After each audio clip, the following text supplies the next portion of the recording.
ఈ డెలివరీ రావడానికి నాకు 10 days పట్టింది. సో హే గైస్, నేను రీసెంట్గా అయితే హ్యాపీనెస్లో అయితే ఒక ఆర్డర్ అయితే పెట్టా. అది కూడా స్లైడ్స్ మోడల్ అనమాట. ఎందుకంటే నేను యూట్యూబ్లో యాడ్ ఎత్తుకున్నా కూడా దీని రివ్యూ అయితే అసలు కనిపించలేదు. ఎందుకంటే ఫస్ట్ టైం నేనే కొన్నా అనుకుంటున్నా. ఇంకా వీటిని వేసుకొని చూస్తే 2600 వర్త్ అనిపించింది. ఎందుకంటే అంత కంఫర్ట్గా చాలా బాగుంది స్టైల్గా. ఇంకా వెళ్ళేటప్పుడు కోకోనట్ వాటర్ కావాలంటే ఈ తాత అయితే అడిగా. ఇంకా ఆయన అయితే 1 కాయ కాదు, 2 కాయలు కాదు, 3 కాయలు కాదు, ఆయన కొడతాను ఉన్నాడు కనుక నా డబ్బా మటుకు నింటట్లా. ఇంకా లాస్ట్కి 4-5 కాయలు కుట్టాక అప్పుడు వాటర్ బాటిల్ నిండింది. ఇంకా అన్ని టెంకాయలు కొట్టినాక నా చేతిలోకి అయితే బాటిల్ అయితే వచ్చేసింది. ఇంకా ఈవినింగ్ వేఫల్ తిన్నాను చెప్పి బెల్జియన్ వేఫల్కి అయితే వస్తే అక్కడ కరెంట్ లేదని చెప్పి షెడ్ అయితే వేసాడు. సర్లే అని చెప్పి తిరుగుతా ఉంటే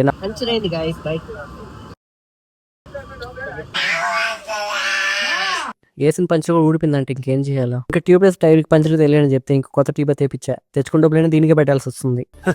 సరే తరలే, ఎన్నెన్నో అనుకుంటాం, అన్ని జరుగుతాయి ఏమిటి?